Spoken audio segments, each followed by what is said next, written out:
promis dans ma vidéo 476, voici une démonstration sur la manière de faire, entre guillemets, lavage de fesses au bord de votre baignoire. Car cuvette à la japonaise ou à la thaïlandaise arrive à peine en France et vraiment, elle coûte quand même un peu cher. Cependant, si on part de l'idée que chez vous, vous pouvez faire ça, et quand vous êtes en dehors, eh bien, vous utilisez un remisateur. J'ai vu de ces comédies sur YouTube. Il y a même quelqu'un qui propose de mettre de l'eau avec sa main puis se laver les fesses après avoir été à la selle. Il a même de matière fécale sur ses mains.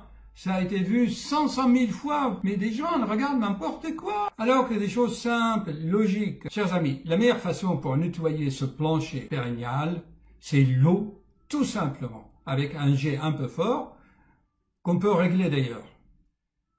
Et ne pas s'essuyer avec des torchons, des serviettes. Essuyez-vous en tamponnant comme ça, légèrement avec un sopalin ou un Kleenex que vous trouvez dans le commerce quand vous êtes en dehors de chez vous. Voilà, je vais vous montrer quelques photos des cuvettes japonaises et vous allez voir, c'est un peu le même principe. Ok? Chers amis, une démonstration comment se mettre au bord de votre baignoire pour se laver les fesses après avoir été à la selle. Notez bien qu'il faut s'installer au niveau là où il y a les poignets, d'accord? Et c'est les cuisses qui vont être ici, pas les fesses.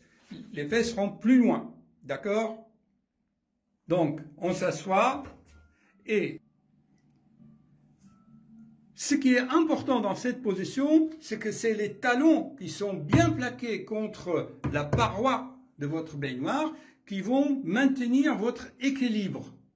Les fesses bien en arrière et vous prenez la douchette et vous douchez les fesses et surtout la vulve sans que la douchette touche vos fesses ou votre peau. De loin, juste le jet d'eau, d'accord? Il y en a qui vont s'essuyer avec une serviette, une torchette, mais dans les toilettes de ce style, notamment au Japon, après le jet d'eau, il y a un jet d'air. Comme pour les sèche-mains dans les restaurants, vous savez, mais il y a un jet d'air aussi. C'est des toilettes, vous tapez toilette ou cuvette de toilette avec douchette et vous allez voir, il y a plusieurs styles. Mais ça coûte horriblement cher. L'installation, l'achat, le branchement, il y en a pour... Ça dépend le devis que vous pouvez faire. Ok? Mais bon, chez vous, vous pouvez faire ça.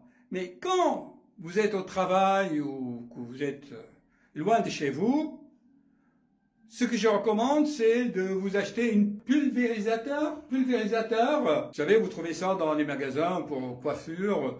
Un petit pulvérisateur ou un brumisateur si c'est l'été. Et surtout, j'ai ri, mais j'ai rigolé quand j'ai vu des vidéos sur YouTube. Il y en a qui vous recommandent d'acheter des petites bouteilles de Vittel et de laver avec vos mains.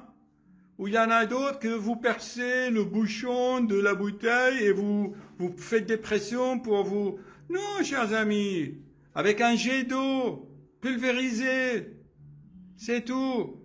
Et après, vous vous séchez en tamponnant comme ça, avec tout simplement un sopalin ou un Kleenex, mais pas avec des papiers de toilette. D'accord? Voilà.